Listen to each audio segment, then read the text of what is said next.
بتایا اور بار بار کہ مجھ کو کبھی یاد نہیں کہ میری والدہ نے عید بقرعید کو نئے کپڑے پہنے، اور اسی نے یہ بتایا کہ رمضان میں ایک گلاس شربت چچا بھیجتے تھے، اسی میں میں، میری والدہ، میری دونوں بہنیں افطار کرتے تھے۔ ایک گلاس شربت میں 4 آدمی افطار کرتے، اور گجرات کا لڑکا۔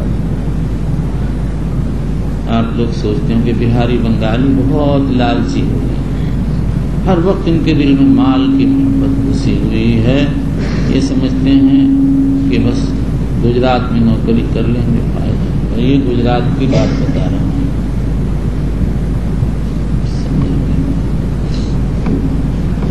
مجھ سے مانوس تھا، میں سب اپنی باتیں بتاتا رہتا،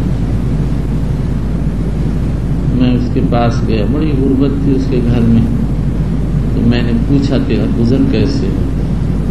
کہنے لگا دن میں مکتب پڑھاتا ہوں اور جو وقت مل جاتا ہے اس میں پلاسٹک کی تھیلیاں بیچتا ہوں۔ ان بنگالیوں بہاریوں سے پوچھو کچھ کر سکتے ہیں؟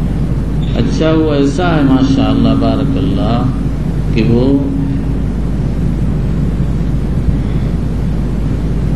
اپنی پلاسٹک پہنچاتا ہے لوگوں کی دکانوں پر۔ اب لوگ ہم مسئلے بھی پوچھتے ہیں تو یہ نہیں کہتا مجھے دیر ہو رہی ہے، مسئلے بتانے لگتا ہے۔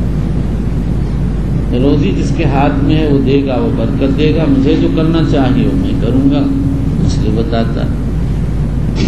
افریقہ میں رہتا ہے، افریقہ کا حال ہے، وہاں غربت، اس کے گھر میں گیا، ایک گھر کے علاوہ کہیں کارپیٹ نہیں، سب ننگا میدان ہے ہی بیچارے کی غربت۔ لوگ سمجھتے ہوں کہ جو افریقہ میں ہوتا ہے وہ آسمان پہ ہوتے ہیں، بھائی سب تھوڑے ہیں، کسی کے کچھ ہے۔ ارے لالچیوں سن رہے ہو کہ کون لالچی کہہ رہے ہیں؟ آپ لوگ ہم کو لالچی کہہ رہے ہیں، ہم صبر کیے ہوئے ہیں۔ ارے بہاریوں سن رہے ہو،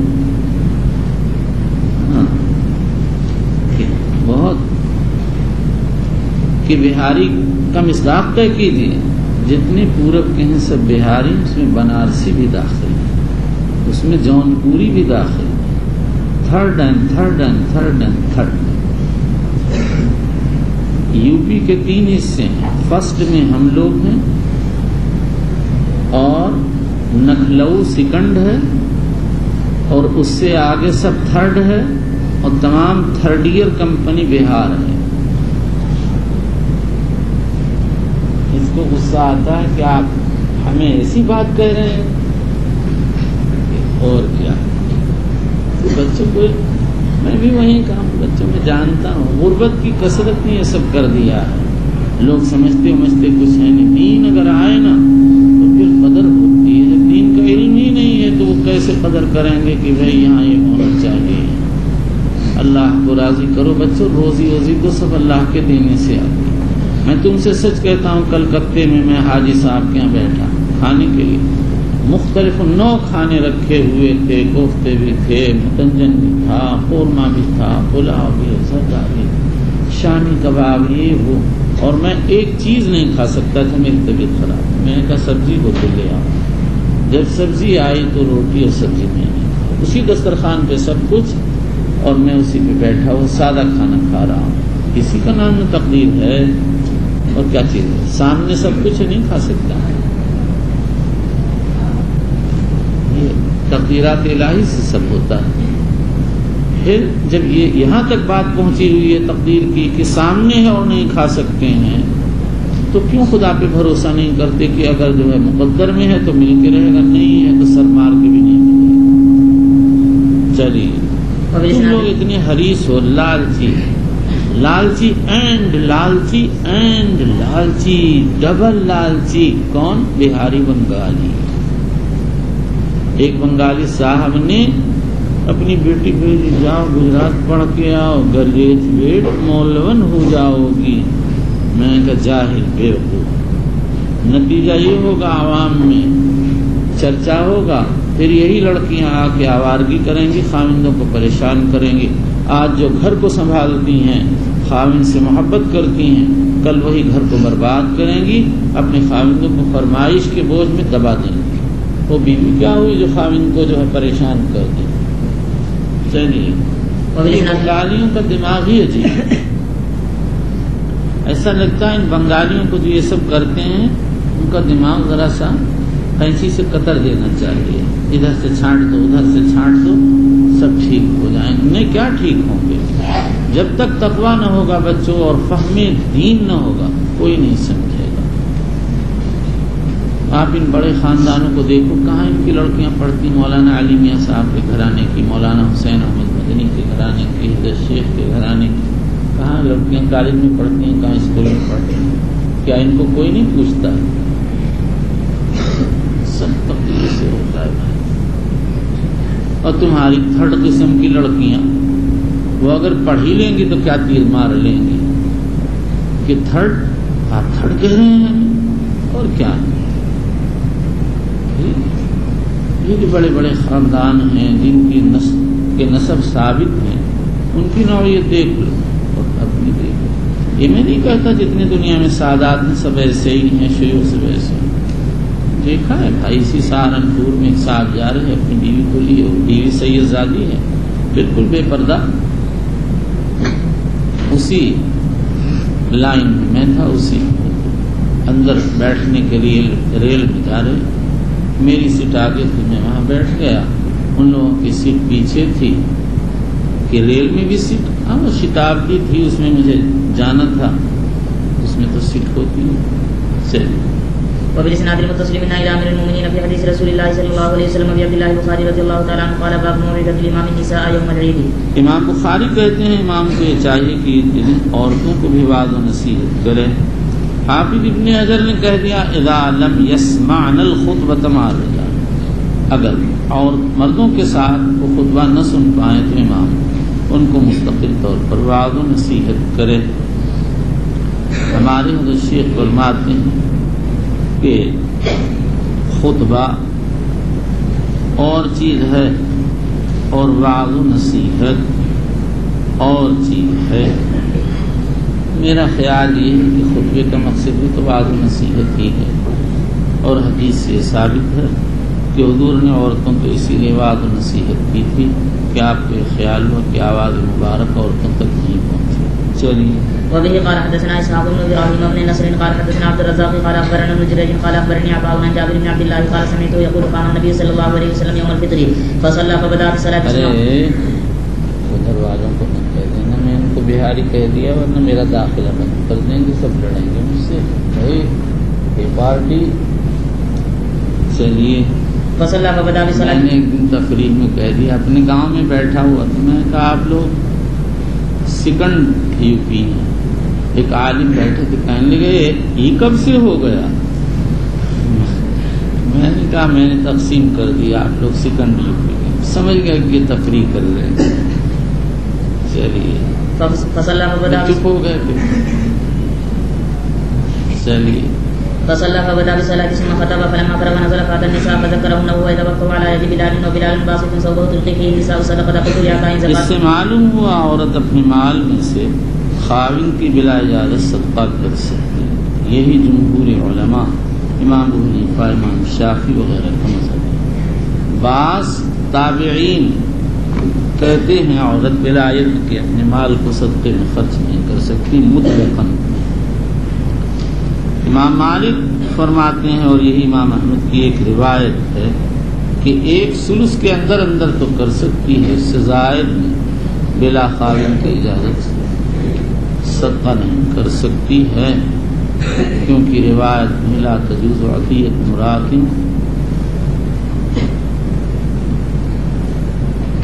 الا بإذن زوجها او کما قال رواہ النسائی. جمہور علماء فرماتے ہیں یہ حسن معاشرہ پر محمول ہے یا ایسی عورت پر محمول ہے جو غیر رشیدہ ہو. چلیے قلت لعطاء زكاة يوم الفطر قال لا ولكن صدقة يتصدقن حينئذ تلقي فتقها ويلقين. قلت لعطاء فتق کہتے ہیں چھلے کو, جس وہ انگوٹھی جو پاؤں وغیرہ میں پہنی جاتی ہے اس میں نگ نہیں ہوتے. چلیے قلت لعطاء ترى حقا على الامام ذلك ويذكرهن قال انه لحق عليهم وما لهم لا يفعلونه. یعنی ان پر حق ہے, کیا بات ہے کہ وہ لوگ ایسا نہیں کرتے. عطا کے کلام سے معلوم ہوتا ہے کہ اس کو واجب سمجھتے ہیں. چلیے. قال ابن جريج واخبرني الحسن بن مسلم عن طاووس عن ابن عباس رضي الله عنهما قال شهدت الفطر مع النبي صلى الله عليه وسلم وابي بكر وعمر وعثمان يصلونها قبل الخطبه ثم يخطف بعض خرج النبي صلى الله عليه وسلم كان ينظر دیکھ نہیں رہا. ثم يخطب بعض. آپ نے یخطف پڑھ لیا اس کو. امام الدنیا میں سوچ نہیں لگا کہ یہ نیا لغت کہاں سے آیا. چلیے. خرج النبي صلى الله عليه وسلم كان ينظر اليه حين يجلس بيده ثم دست مبارک سے بٹھا رہے تھے، اشارہ کر رہے تھے بیٹھ رہے.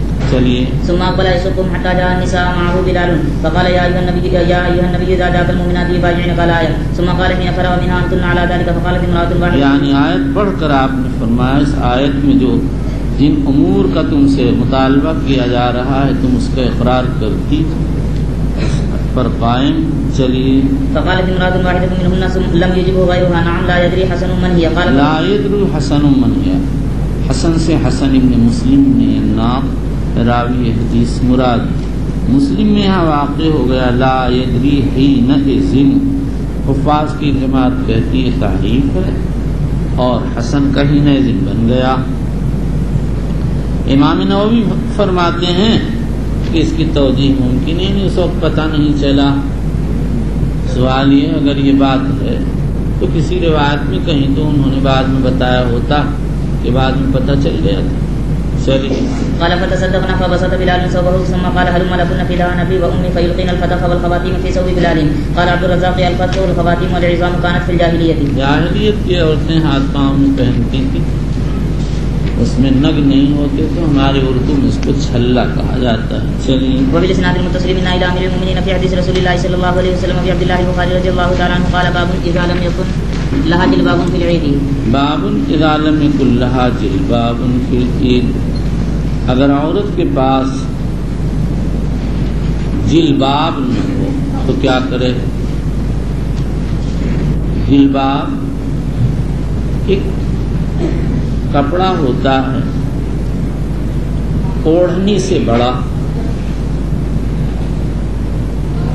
امام بخاری نے شرط ذکر کی اور جواب شرط کو حدیث کے اعتماد پر چھوڑ دیا.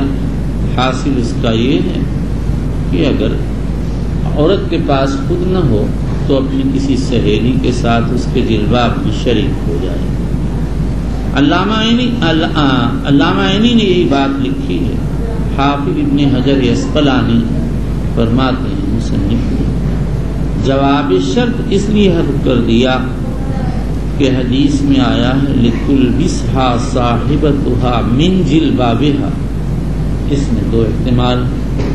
من جلبابها کے اندر ایک احتمال تو یہ کہ یہ من جنسیہ اور معنی ہو من جنس جلابی بها، یعنی جس عورت کے پاس زائد جلباب ہو وہ دوسرے کو عاریتن دے دے.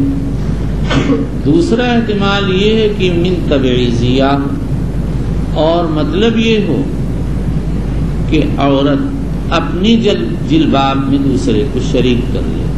حافظ ابن حجر کی یہ تقریر بالکل بے معنی ہے. صحیح بات وہی ہے جو علامہ عینی نے کہی ہے. امام بخاری رحمۃ اللہ علیہ احتمالات کی دنیا سے بالا تر ہیں. انہوں نے جو بات کہی ہے بالکل واضح اور صاف ہے. حدیث میں صاف ہے لِتُلْبِسْهَا صَاحِبَتُهَا مِنْ جِلْبَابِهَا.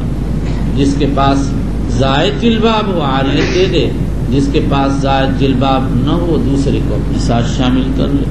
چلیے. وفيه قال حدثنا ابو معمر قال حدثنا عبد الوارث قال حدثنا ايوب عن حفصة بنت سيرين قالت كنا نمنع جوارينا ان يخرجن يوم العيد فجاءت امرأة فنزلت قصر بني خلف فاتيتها فحدثت ان زوج اختها غزا مع النبي صلى الله عليه وسلم 12 غزوة فكانت اختها معه في 6 غزوات. قالت فكنا نقوم على المرضى ونداوي الكلمة فقالت يا رسول الله اعلى عهدنا باس اذا لم يكن لها جلباب الا تخرج. فقال لتلبسها صاحبتها من جلبابها فليشهدن الخير ودعوة المؤمنين. قالت حفصة فلما قدمت معافية اتيتها فسالتها اسميت في في ذلك كذا وكذا فقالت نعم لأبي وقل ما ذكرت النبي صلى الله عليه وسلم إلا قالت بأبي قال لتخرج العواتق ذوات الخدور أو قال العواتق وذوات الخدور شق أيوب والحيض فتعتزل الحيض المصلى وليستدعي الخير ودعوة المؤمنين قالت فقلت لها الحيض قالت نعم أليس الحائض تشهد فقلت لها الحيض قالت نعم أليس الحائض تشهد عرفات وتشهد كذا وتشهد كذا. یہ حدیث ابواب الحیض میں صفحہ 46 پر آ چکی، وہاں میں اس کے الفاظ پر تقریر کر چکا ہوں. چلیے. وبالاسناد المتصل من الى امير المؤمنين في حديث رسول الله صلى الله عليه وسلم وفي عبد الله البخاري رضي الله تعالى عنه قال باب اعتزال الحيض المصلى. امام بخاری نے جب یہ بتا دیا کہ عورتیں حتیٰ کہ حائض عیدگاہ جائیں گی تو یہ بتا دیا، تو اس باب سے اب یہ بتا رہے ہیں کہ عیدگاہ تو ضرور جائیں لیکن جہاں نماز ہوتی ہے وہاں نہ جائیں، اس لیے کہ خود تو نماز پڑھ نہیں سکتی، خام خواہ جگہ گر جائے گی. چلیے.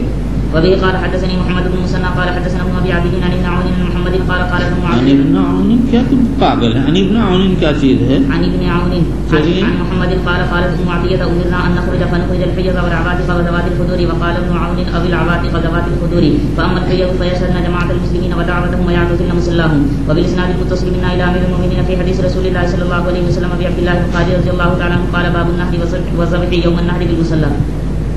باب النہر والذبح یوم النہر بالمصلی.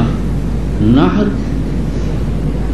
برچھا مار کر قربان کرنا، ذبح کرنا، اور ذبح لٹا کر گلا کاٹ کر ذبح کرنا. امام بخاری رضی اللہ عنہ کا مقصد یہ جس کے پاس قربانی ہو وہ قربانی کرنا چاہتا ہو تو وہ عیدگاہ میں قربانی کرے.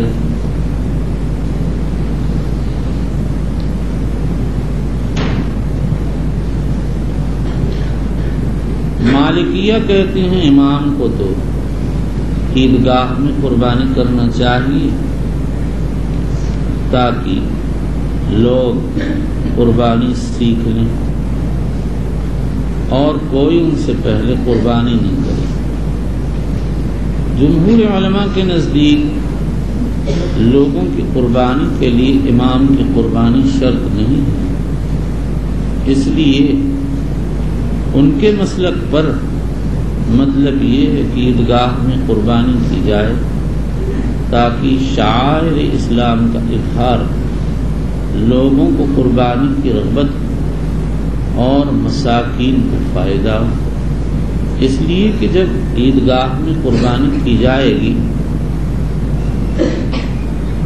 تو ظاہر ہے کہ سارا جانور کوئی اٹھا کر نہیں لائے گا، کچھ تو وہیں تقسیم ہو جائے گا، کچھ راستے میں تقسیم ہوگا. اصل تو یہی تھا کہ عیدگاہ میں قربانی کی جاتی، لیکن ہمارے اعمال اور ملکی حالات کی مجبوری کی وجہ سے ہم کو اپنے گھروں میں قربانی کرنا پڑتی ہے. اس کے بعد یہ سمجھیے کہ امام بخاری نے ترجمے میں فرمایا النہر والذبح یوم النہر بالمصلی. النہر والذبح واو کے ساتھ فرمایا جو جمع پر دلالت کرتا ہے، اور روایت جو پیش کی ہے اس میں ہے ینہر او یذبح او کے ساتھ، تو روایت اور ترجمے میں مطابقت نہیں ہے. اس کا جواب یہ کہ روایت کا مقصد شک نہیں ہے، روایت کا مقصد تنویع ہے، اور حاصل یہ ہے کہ اگر قربانی کا جانور منحور کی قسم سے ہوتا تو عیدگاہ میں نہر فرماتے، مذبوح کی قسم سے ہوتا تو عیدگاہ میں ذبح فرماتے تھے. یہی روایت آئندہ کتاب الاضاحی میں آئے گی، وہاں پر واو کے ساتھ واقع ہوا ہے. وبه قال حدثنا عبد الله بن يوسف قال حدثنا الليث قال حدثني كثير من فرقة عن نافع عن ابن عمر رضي الله عنهما أن النبي صلى الله عليه وسلم كان ينحر أو يذبح بالمصلى. وبالإسناد المتصل منا إلى أمير المؤمنين في حديث رسول الله صلى الله عليه وسلم في عبد الله البخاري رضي الله تعالى عنه قال باب كلام الإمام والناس في خطبة العيد وإذا سئل الإمام عن شيء وهو يخطب. امام بخاری علیہ الرحمہ فرماتے ہیں کہ عید کے خطبے میں امام اور حاضرین کو بات کرنے کی اجازت ہے، اور اگر امام سے کوئی بات پوچھی جائے دوران خطبہ تو جواب دے سکتا ہے۔ یہ ترجمے کے دو اجزاء ہیں۔ اس کو سمجھنے کے لیے یہ سمجھ لیجئے کہ خطبہ جمعہ کا جو حکم ہے وہی خطبہ عید کا بھی حکم ہے، اور خطبہ جمعہ کے بارے میں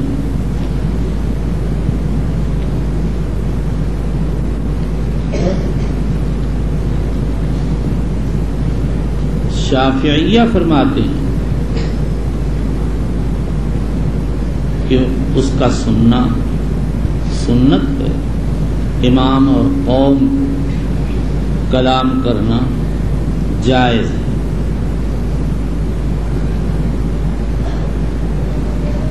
باقی حضرات خطبہ سننے کو واجب کہتے ہیں۔ اس کے بعد پھر حنفیہ فرماتے ہیں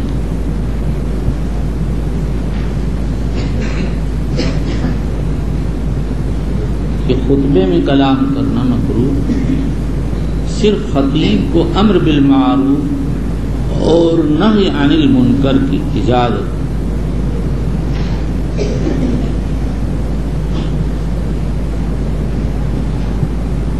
اور حنابلہ فرماتے ہیں گو خطبہ سننا واجب، لیکن ضرورت کے وقت میں امام بھی بات کر سکتا ہے اور خطیب بھی بات کر سکتا ہے۔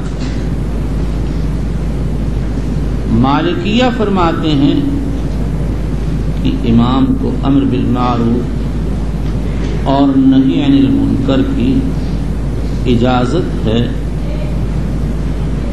اور اگر خطیب نے کسی کو کسی بات کا حکم دیا یا منع کیا اور پھر اس کے متعلق سوال کرے تو حاضرین جواب دے سکتے ہیں۔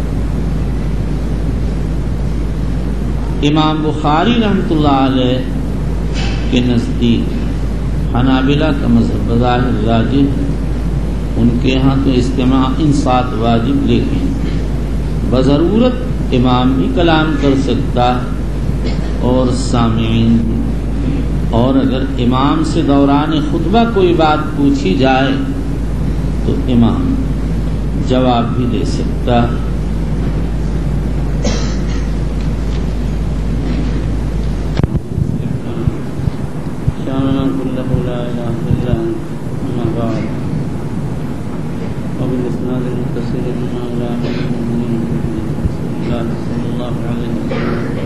أبي عبد الله محمد بن إسماعيل البخاري رضي الله عنه وأرضاه فأنزل ثوابه فحشرنا قال حدثنا مسدد قال حدثنا أبو الأحوص قال منصور بن المعتمد عن الشعبي عن البراء بن عازب قال خطبنا رسول الله صلى الله عليه وسلم بعد الصلاة قال من صلى صلاتنا ومن أساك نسوكنا فقد أصاب النسك من نسك قبل الصلاة فتلك شاة له فقام أبو بردة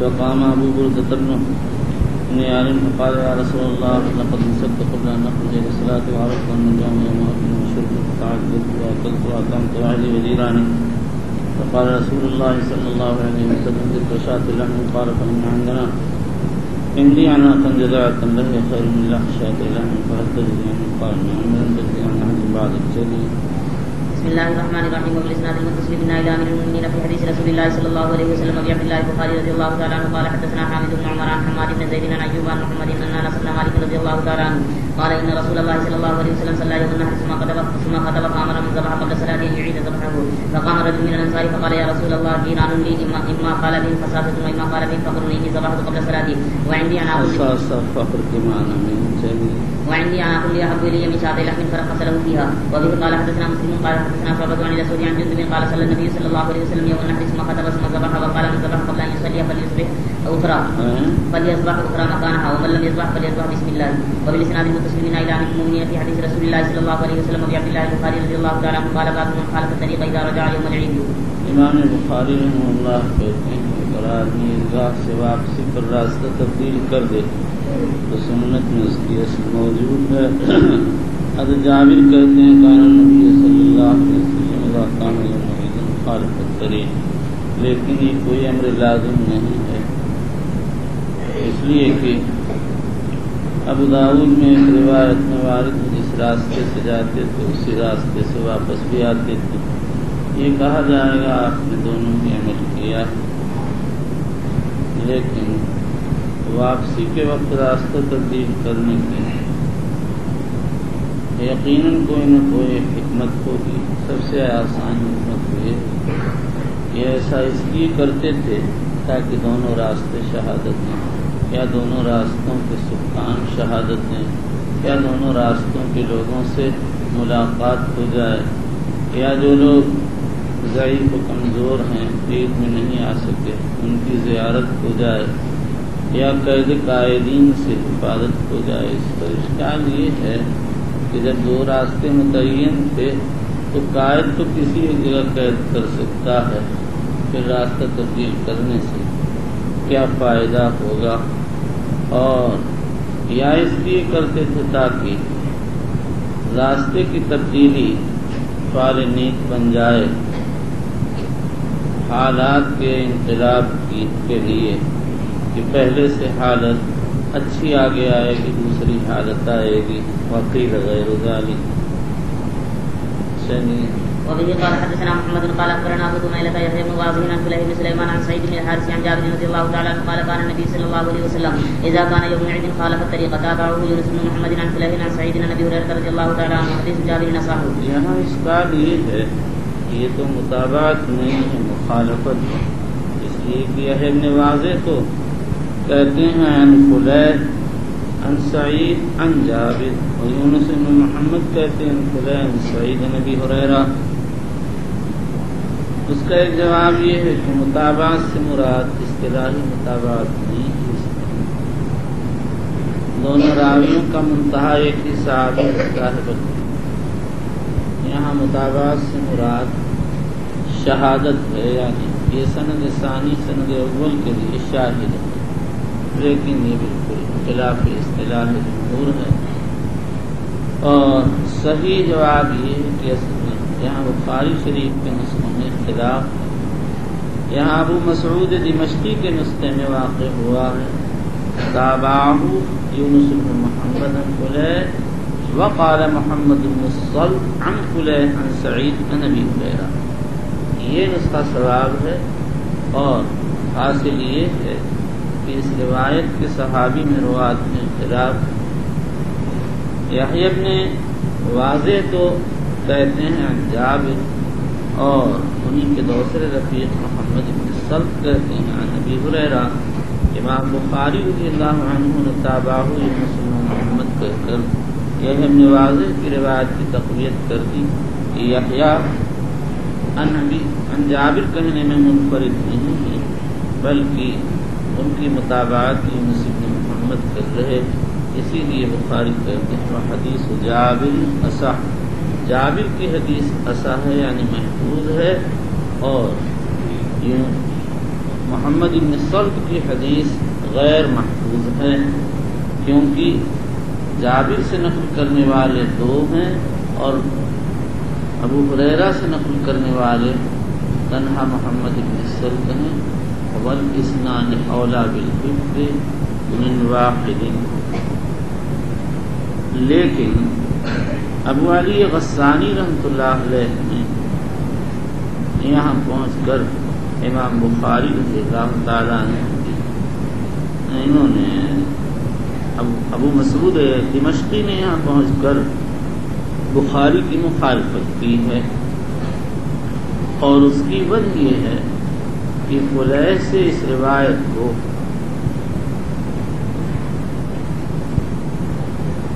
یحییٰ بن واضح، یونس بن محمد،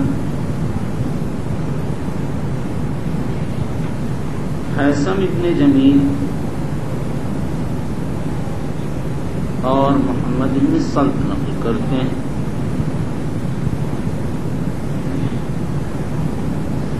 محمد ابن سلط کے تلامذہ میں کوئی اختلاف نہیں، وہ جب جو بھی اسے نقل کرتا ہے نبی ہریرہ نقل کرتا ہے، اور حیثم ابن جمیل نے ان کی مطابقت کی، اور یونس ابن محمد اور ابو سمیلہ کی حدیثوں میں اختلاف، بعض روایت ان سے عن جابر نقل کرتے ہیں اور بعض عن ابی ہریرہ، قضا رواہ البیہقی من طریقہما مفرقا۔ وبالاسناد المتصل من الى امر المؤمنين في حديث رسول الله صلى الله عليه وسلم وعبد الله البخاري رضي الله تعالى عنه قال باب اذا فاتته العيد يصلي ركعتين كذلك النساء ومن كان في البيوت والقرى، لقول النبي صلى الله عليه وسلم هذا عيدنا يا اهل الاسلام۔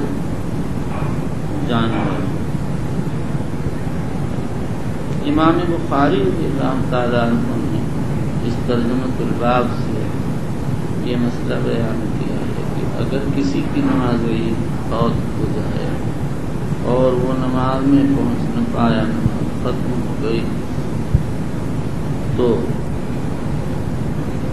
وہ اپنی نماز پڑھے گا جیسے عید کی نماز پڑھی جاتی۔ یہی امام شافعی کا مسئلہ ہے، لیکن اکثریت کی رائے یہ کہ نماز عید کی قضا نہیں ہے۔ پھر حنابلہ کہتے ہیں اگر کوئی پڑھنا چاہے تو مستحب یہ ہے کہ صلاۃ العید کی صفت پر 2 رکعت پڑھ لیں۔ ایک روایت میں امام احمد فرماتے ہیں 4 پڑھ لیں، ایک روایت میں فرماتے ہیں اختیار ہے 2 پڑھے یا 4۔ حنفیہ فرماتے ہیں اگر پڑھنا چاہے تو 4 رکعت نفل کے طور پر استحباباً پڑھ لیں۔ مالکیہ کے 4 اقوال ہیں، مشہور یہ ہے تنہا پڑھنا مندوب، نماز سے مندوب۔ دوسرا قول یہ ہے کہ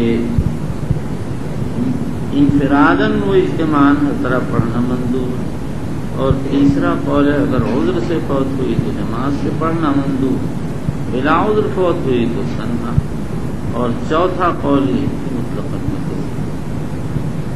امام بخاری رضی اللہ تعالیٰ عنہ نے جو دعوت پیش کیا ہے کہ جس کی نماز فوت ہوگی بعد میں صلاۃ عید کی حیث پر پڑھے گا، اس کی دلیل صاف صاف یہ پیش کی ہے کہ حضور نے فرمایا ھذا عیدنا یا اہل الاسلام، اہل اسلام یہ ہماری عید ہے۔ آپ نے عید کی اضافت تمام اہل اسلام کی طرف کی ہے، لہذا جس کی بھی نماز چھوٹے گی وہ اپنی عید کی نماز پڑھے گا۔ اور یہ مسئلہ تو ایسی صورت کا ہے جب کسی ایک کی نماز چھوٹ جائے۔ ایک مسئلہ یہ ہے کہ اگر سب کی ہی نماز چھوٹ گئی، مثلا چاند نظر نہیں آیا ہے، زوال کے بعد پتہ چلا کہ چاند ہو چکا تھا، امام مالک تو کہتے ہیں قضا ساقط، امام احمد کہتے ہیں اگلے دن قضا کی جائے، امام ابو حنیفہ عید الفطر میں آئندہ روز اور عید الاضحیٰ میں ایام قربانی میں قضا کے قائل 12 تاریخ تک ان کے یہاں نماز پڑھ سکتے ہیں۔ امام شافعی رحمۃ اللہ علیہ اپنے اظہر قول میں فرماتے ہیں اختیار ہے، جب چاہیں پڑھ لے، اور ایک قول شافعیہ کا یہ ہے کہ آئندہ روز پڑھیں گے اور وہ نماز ادا کہلائے گی۔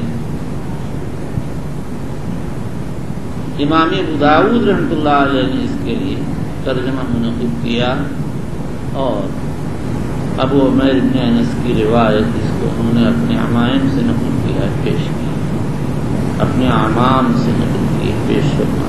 چلیے وبه قال ما امر انس بن مالك رضي الله تعالى عنه مولاه ابن ابي عتبة بالزاوية فجمع اهله وبنيه وصلى كصلاة اهل المصر وتكبيرهم فجمع اهله وبنيه وصلى كصلاة اهل المصر وتكبيرهم۔ اس اثر سے معلوم ہوتا ہے کہ عید کے لیے جمعہ کی شرائط نہیں ہے، یہی مالکیہ شافعیہ کا مذہب ہے۔ حنفیہ فرماتے ہیں شرط ہے، حنابلہ کے دونوں قول ہیں۔ یہ اثر حنفیہ کے خلاف پڑ سکتا ہے، لیکن حناف کہتے ہیں زاویہ فنائے بصرہ میں شمار ہے، اور جو حکم شہر کا ہے وہی فنائے شہر کا ہے۔ فنائے شہر وہ جگہ کہلاتی ہے جس کا مصالح بلد سے تعلق ہوتا ہے، جیسے قبرستان ہو یا مسابقت بین الخیول کا میدان ہو یا اور اس چراگاہیں۔ اور یہ مسئلہ مختلف کیا ہے کہ فنائے مصر کے حکم میں ہے یا نہیں۔ حنفیہ حنابلہ تو کہتے ہیں مصر کے حکم میں ہے، شافعیہ منع کرتے ہیں۔ چلیے وقال عكرمة اهل السواد يجتمعون في العيد ويصلون ركعتين اہل سواد دیہات کے لوگ چلیے يصلون ركعتين كما يسمع الامام وقال عطاء اذا فاته العيد صلى ركعتين وبه قال حدثنا يحيى بن بكير قال حدثنا الليث عن قيل عن ابن شهاب عن عروة عن عائشة رضي الله عنها ان ابا بكر دخل عليها وعندها جاريتان في ايام منى تدفقان وتضربان والنبي صلى الله عليه وسلم متغشم بثوبه فانتهاهما ابو بكر فكشف النبي صلى الله عليه وسلم عن وجهه فقال دعهما يا ابا بكر فانهما ايام عيد وتلك الايام ايام منى وقالت عائشة رضي الله عنها رايت النبي صلى الله عليه وسلم يستغني وانا انظر الى الحبشة وهم يلعبون في المسجد فزجرهم عمر فقال النبي صلى الله عليه وسلم دعوهم امنا يا بني ارفددا يعني امن کے ساتھ کرتے رہو۔ چلیے يعني من الامن وبالاسناد المتصل من یعنی یہ امن سے محفوظ ہے، امان فی الحرب سے محفوظ ہے۔ چلیے وبالاسناد المتصل من الى امير المؤمنين في حديث رسول الله صلی اللہ علیہ وسلم وبی عبد الله البخاری رضی اللہ عنہ بنو ارفدہ یہ حبشہ کا لقب ہے، بعض کہتے ہیں ان کا اسم جنس ہے، بعض کہتے ہیں ان کے جد اعلیٰ کا نام ہے۔ چلیے وبالاسناد المتصل من الى امير المؤمنين في حديث رسول الله صلی اللہ علیہ وسلم وبی عبد الله البخاری رضی اللہ تعالی عنہ قال باب الصلاة قبل العيد وبعدها۔ عید کے بعد اور عید سے پہلے نماز کا بیان۔ حافظ ابن حجر اسقلانی کہتے ہیں امام بخاری کوئی حتمی بات نہیں کہی، کیونکہ ہو سکتا ہے حدیث کا حکم امام کے ساتھ خاص ہو یا عیدگاہ کے ساتھ خاص ہو، جیسا کہ فقہا میں اختلاف ہے۔ میں کہتا ہوں حافظ کی یہ تقریر بالکل بعید ہے، میں بار بار اس کی تردید کر چکا ہوں۔ امام بخاری نے نہ کہیں اجمال چھوڑا ہے نہ کہیں احتمال رکھا ہے، صاف صاف بات پیش کی ہے۔ حافظ ابن قیم رحمۃ اللہ علیہ فرماتے ہیں امام بخاری رضی اللہ عنہ کی مراد ہے آیا صلاۃ قبل العید و بعد العید کے بارے میں کوئی روایت وارد ہے یا نہیں ہے؟ امام بخاری نے ابن عباس کی حدیث لم يصلی قبلها ولا بعدها پیش کر کے بتا دیا کہ عیدین سے نہ پہلے نماز ہے اور نہ بعد میں کوئی نماز ہے۔ یہی ہمارے نزدیک ثواب ہے اور یہی امام احمد رحمۃ اللہ علیہ کا مذہب ہے۔ امام شافعی رحمۃ اللہ علیہ فرماتے ہیں امام تو نہ قبل الصلاۃ پڑھے گا نہ بعد الصلاۃ، قوم جب چاہے جہاں چاہے پڑھ لیں۔ امام مالک رحمۃ اللہ علیہ ارشاد فرماتے ہیں کہ مصلی میں تو مطلقاً نماز نہیں ہے، اور مسجد میں ان کی دو روایتیں ہیں، اور امام ابو حنیفہ فرماتے ہیں مصلی میں مطلقاً نماز نہیں، اور مسجد میں عید کے بعد پڑھ سکتے ہیں۔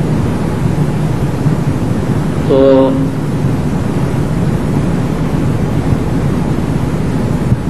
اس کا حاصل یہ نکلا کہ جمہور علماء کے نزدیک مصلی یعنی عیدگاہ، نہ قبل العید کوئی نفل ہے نہ بعد العید، اور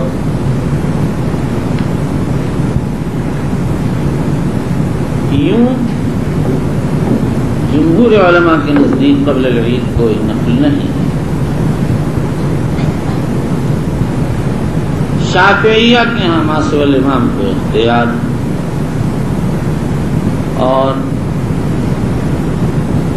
امام احمد رحمۃ اللہ علیہ بعد العید گھر میں نفل کی اجازت دیتے ہیں، بلکہ کسی اور مسجد میں کوئی پڑھے تو اجازت دیتے ہیں، بلکہ وہ واپسی پر کسی مسجد میں داخل ہو کر نفل ادا فرمایا کرتے ہیں۔ تو ان کا مذہب تو وہی ہے جو حنفیہ کا ہے کہ لا قبل العید اصلا ولا بعد العید فی المصلی واما فی غیر المصلی کو جائز۔ شافعیہ حنابلہ نے تصریح کی ہے کہ جہاں عید کی نماز ہوتی ہے وہاں پر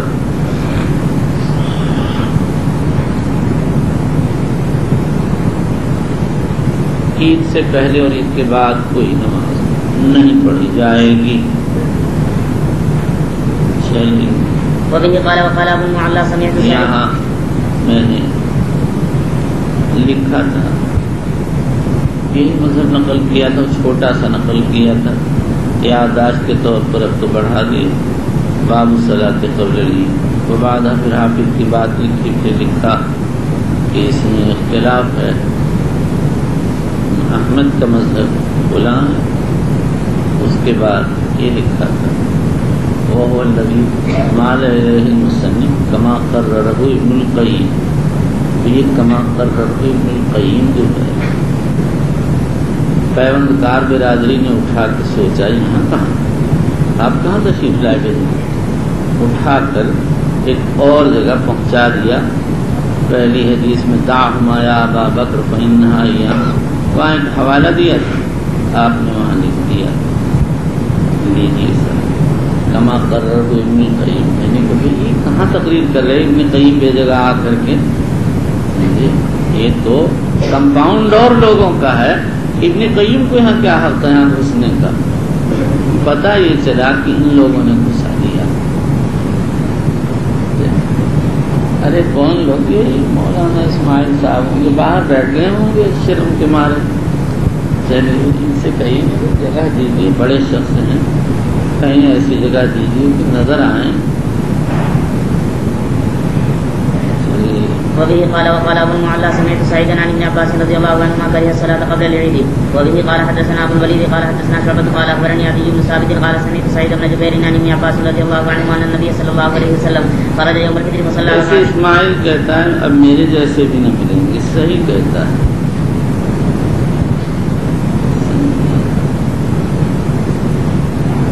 حیدرآبادی ایک لڑکا ہے، انگلش مین، اور ایک بہاری ہے، خدا کی پناہ ہو تو اتنا چلتا ہے، اس کو دیکھ کر بچوں اس کو دیکھ نہیں پاتا، دیکھ لیتا ہے تو اس کی آواز بند ہو جاتی ہے، ہمارے غصے کے نگاہ نیچی کر لیتا، ایسے کر لیتا۔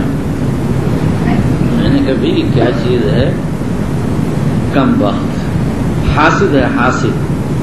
جیسے وہ جابر تھا نا جس کے ساتھ یہ نقل کرتا تو میرا کام حاسد چلتا تھا، حسان بیچارہ گیا کہ میں کچھ کر دوں تو 2 مہینے موقع نہیں دیا۔ پھر میں نے ایک دن لکھوا کے دیکھا کچھ کیا ہے، میں نے کہا اس کو جلنے دے، تو دوسرا کام ادھر سے کر۔ اب پھکتا تھا وہ، لیکن سمجھ رہا تھا میں کیا کروں بیچ میں۔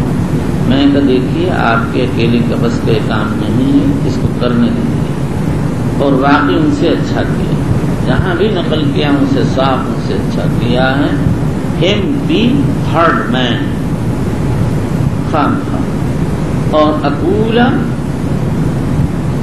اتنے احمق ہیں، اکولا والے اتنا خراب لکھا تھا ان کے آدمی نے کہ کوئی حد نہیں۔ جیسا اس کا منہ خراب ہے ذرا دیکھو نا، کہاں ہے الکاتب ارفع وجہک، دیکھیے ایسا ہے جیسے معلوم ہوتا ہے کہ کہیں سے آ رہے ہیں بھینسے کے ساتھ چل کے، تو ایسے ان کی تعریف۔ لیکن جتنی اس کے مدرسے سے ہیں سب کہنے کہ یہی بڑھیا ہے، یہی بڑھیا ہے۔ میں نے کہا بالکل اس کا منہ بھی بڑھیا ہی ہے، نہ لایا تھرڈ مین، یعنی بالکل خراب آدمی۔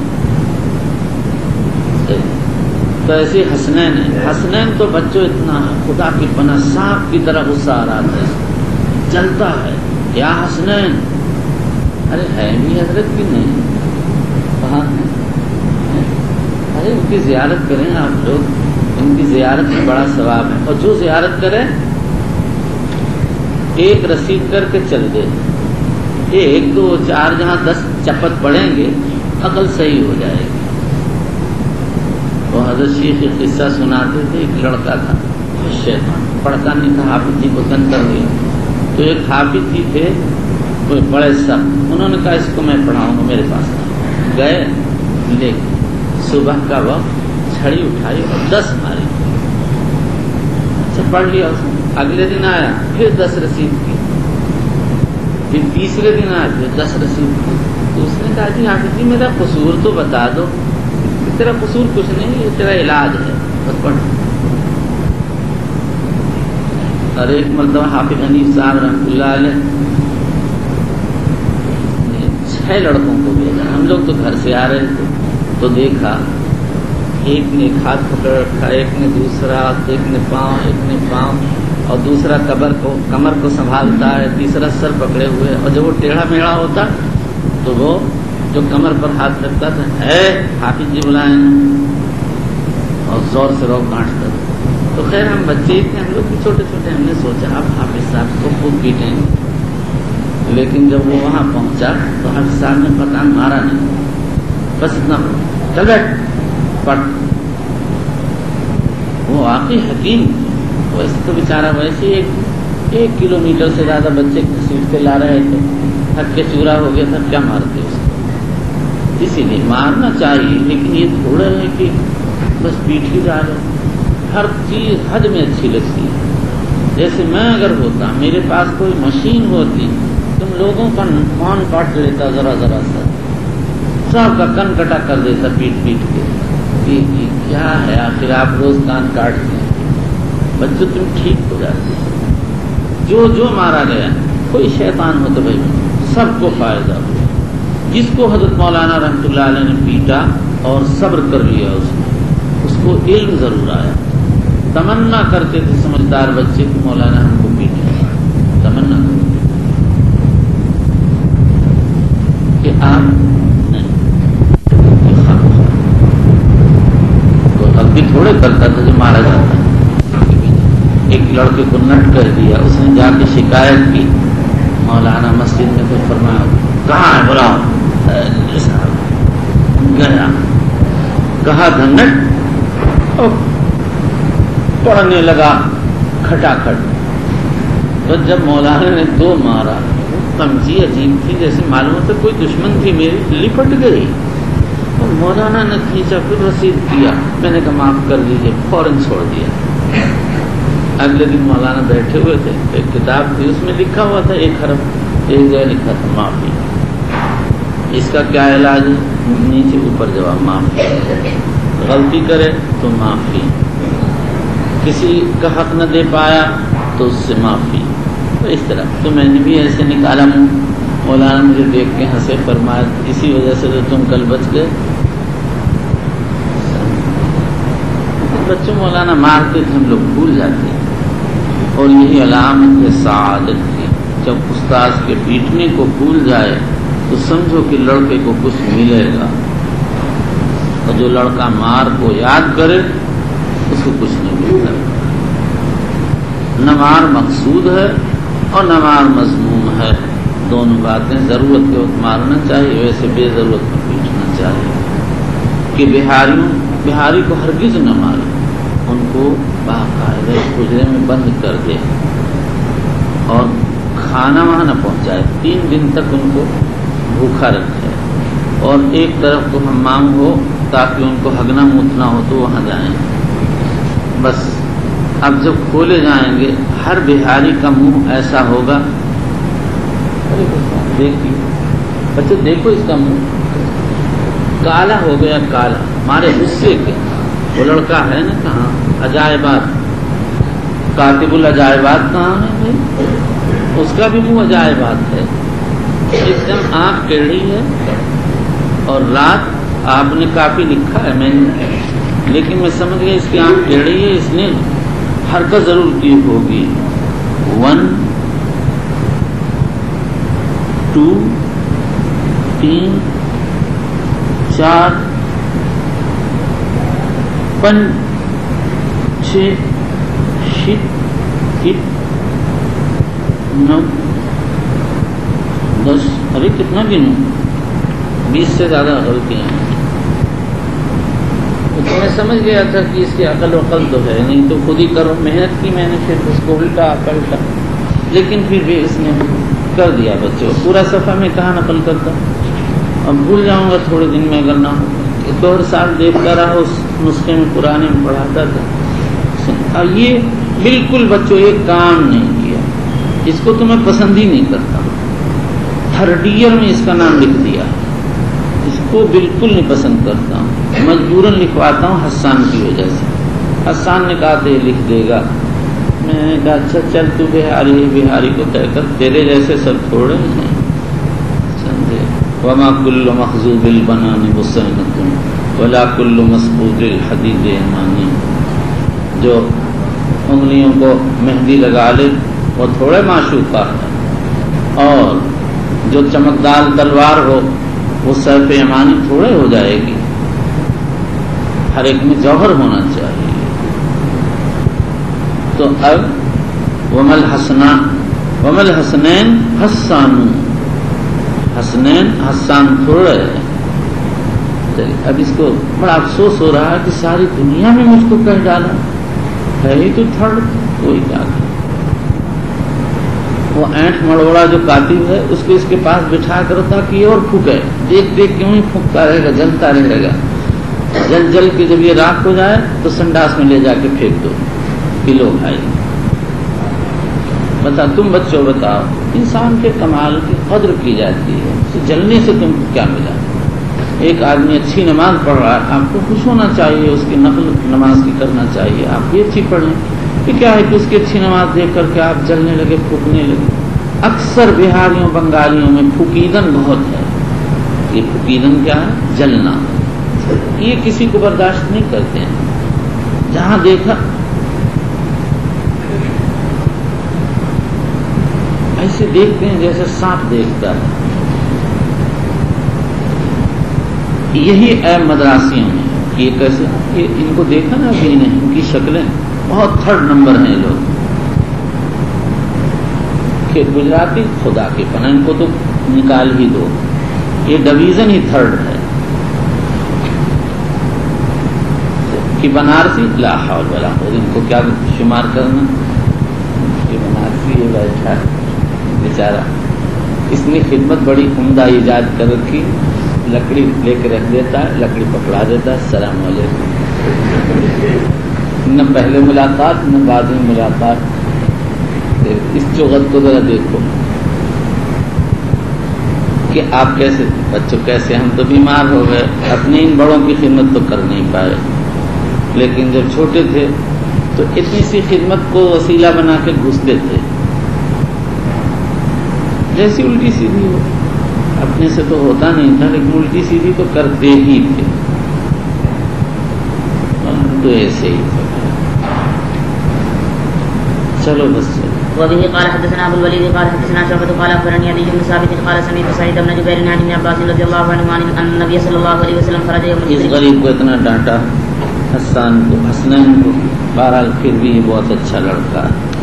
بہت اچھا تو نہیں ہے, ہاں ہے کچھ نہ کچھ اچھا ہے. چلیے اس سے تو اچھا ہی ہے. فی جماعت تو اس سے تو اچھا ہی ہے. فی جماعت تو ہاں یہ ہنس رہا تھا نا, میں نے سوچا تو اس کو برچھا مارتا چلوں. کم وقت تو کون ہنسنے والا.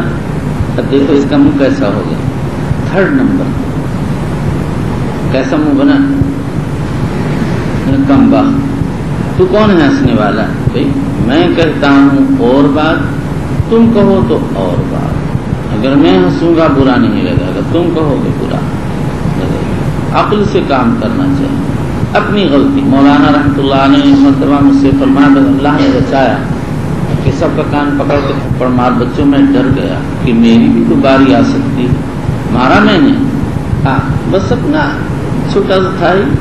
ایک دن کو ہلکا مارا تھا, انہیں نے شکوا کیا کہ تم نے سب سے زیادہ زور سے مجھے مارا تھا. سمجھے اس وقت تو بہت افسوس ہوا. اب سوچ رہا ہوں اگر اب ہوتا تو خوب زور سے مارتا. کہ جب تجھے الزام ہی لگانا ہے تو پھر اچھی طرح لے رکھ. بس اس کے بعد اللہ نے مجھے بچایا. میں بچوں اس چیز کو پسند نہیں کرتا تھا. آج میں نے بتا دیا، میں کان کھینچ کے مار رہا ہوں. کل آپ بتائیں گے میں نے نہیں بتایا، آپ کا نمبر آئے گا. میں بہت ڈرتا تھا اس بات سے. اللہ نے بچایا. اس کے بعد نہ میں کسی کو مارنے کو پسند کرتا تھا، لیکن مولانا رحیم الدین صاحب کے یہاں غلطی بہت کرتا تھا، شرارت کرتا تھا. وہاں مولانا سے پتہ نہیں کیا، مولانا عجیب طبیعت کے تھے، میں بھی عجیب تھا. تو ارے لگا اس کو، اتنی زور سے غصے ہو جاتے تھے. لڑکے ہنستے تھے ان کے غصے پر بہت زور. ویسے وہ کمزور تھے بچوں، اور جب سب ختم ہو جاتا پھر اسی طرح سے ہنس کے بولتے. بہت ویسے طبیعت کے اچھے، کمزوری تھی. جیسے میں غصے ہو جاتا ہوں، بہت سوچتا ہوں بعد میں کہ غصہ بہت ٹھیک نہیں ہے. کیا قال سمعت سعيد بن جبير عن ابن عباس رضي الله عنهما ان النبي صلى الله عليه وسلم خرج يوم الفطر فصلى ركعتين لم يصلي قبلها ولا بعدها ومعه بلال. وبالاسناد المتصل من الى امير المؤمنين في حديث رسول الله صلى الله عليه وسلم في عبد الله البخاري رضي الله تعالى عنه قال ابواب الوتر. ابواب الوتر، واو کا کسرہ اور فتحہ دونوں جائے. یہ تام کے معنی میں جو جفت کا مقابل ہے. یہ ایک مخصوص نماز کا نام ہے. اس نماز کے اندر بہت سے مسائل، بعض علماء نے 17 مسائل لکھے. ان میں سے جن مسائل کو امام بخاری نے یہاں پر بیان کیا ان کو ہم بیان کریں گے. اس میں سب سے پہلا مسئلہ تو اس کے حکم کا ہے. ایک مسئلہ اور ہے اس کی مشروعیت ہے. بعض علماء کہتے ہیں کہ اس کی مشروعیت مکہ کے بعد ہوئی، اس لیے کہ خارجہ ابن حذافہ سہمی کہتے ہیں نبی اکرم صلی اللہ علیہ وسلم ہمارے پاس تشریف لائے صبح کی نماز کے بعد اور فرمایا لقد امدکم اللہ سبحانہ اللیلۃ بصلاۃ لہی خیر لکم من حمر النعم الوتر فیما بین صلاۃ العشاء الی طلوع الفجر. رواہ ابن سعد. یعنی اللہ نے آج کی رات ایک نماز کا اضافہ کیا، یہ حمر النعم سے بہتر ہے، اور یہ صلاۃ وتر ہے. عشاء اور طلوع فجر کے بیچ میں پڑھ لیا. کہتے ہیں کہ خارجہ مسلمۃ الفتح میں سے ہیں، یعنی فتح مکہ میں مسلمان ہوئے. تو اس کا مطلب یہ نکلا کہ نماز عصر کی، نماز وتر کی مشروعیت فتح مکہ کے بعد ہوئی ہے. لیکن ابن سعد فرماتے ہیں اسلم قدیما وصحب النبی صلی اللہ علیہ وسلم. دوسرا مسئلہ وتر کا حکم. ائمہ ثلاثہ صاحبین ظاہریہ اور جمہور علماء فرماتے ہیں کہ سنت مؤکدہ ہے. امام ابو حنیفہ فرماتے ہیں کہ واجب. محمد بن نصر مروزی فرماتے ہیں کہ ابو حنیفہ کے اصحاب نے ابو حنیفہ کی مخالفت کی. شیخ ابو حامد مروزی نے ابن منذر سے نقل کیا لا علم احدا وافق ابا حنیفہ، لیکن حافظ ابن حجر اور علامہ عینی نے اس پر یہ اعتراض کیا کہ ابن ابی شیبہ نے سعید ابن مسیب، ابو عبیدہ ابن عبداللہ ابن مسعود اور ضحاک ابن مزاحم سے ایسے الفاظ نقل کیے جس سے وجود معلوم ہوتا ہے. اور مجاہد سے نقل کیا ہے الوتر واجب ولم یکتب علیکم، وتر واجب ہے لیکن تم پر مکتوب نہیں، یعنی فرض. قاضی ابن عربی نے یہی اسبق مالکی سے اور نقل کیا ہے، اور سحنون نے ان کی موافقت کی. غالباً ان حضرات نے امام مالک کے قول من ترک ادب وکان جرحۃ فی شہادت ہی سے اس کو لیا ہے، لیکن یہ عبارت باب وجوب میں کافی نہیں ہے۔ میں کہتا ہوں کہ ابن ابی شیبہ نے ابن مسیب، ابو عبیدہ اور ضحاک سے نقل کیا ہے کہ یہ اہل قرآن پر واجب۔ امام خطابی رحمۃ اللہ علیہ فرماتے ہیں یہ دلیل ہے اس بات کی کہ واجب نہیں، کیونکہ واجب کسی قوم کے ساتھ خاص نہیں ہوتا ہے، عام ہوتا ہے۔ اور امام احمد نے عبد الرحمن بن رافع تنوخی سے نقل کیا کہ جب حضرت معاذ شام آئے تو دیکھا اہل شام وتر نہیں پڑھتے۔ انہوں نے معاویہ سے کہا یہ اہل شام وتر کیوں نہیں پڑھتے؟ حضرت معاویہ نے کہا اواجب ذالک، فرمایا نعم۔ اور اس کے بعد حدیث زادنی ربی صلاۃً کو ذکر فرمایا جو آگے آئے گی۔ امام محمد بن نصر مروزی نے عدم وجوب پر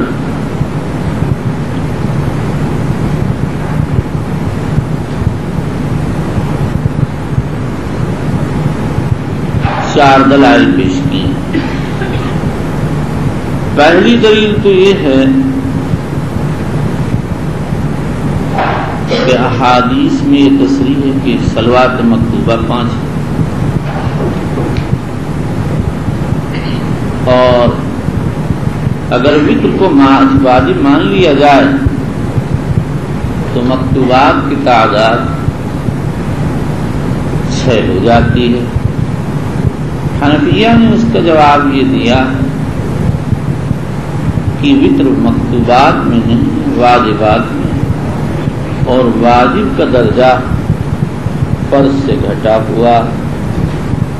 فرض وہ حکم ہے جو دلیل قطعی ثبوت و دلالہ سے ثابت، اور واجب وہ حکم ہے جس کا مطالبہ دلیل قطعی ثبوت و ظنی دلالہ سے یا دلیل ظنی ثبوت قطعی دلالہ سے ثابت ہو۔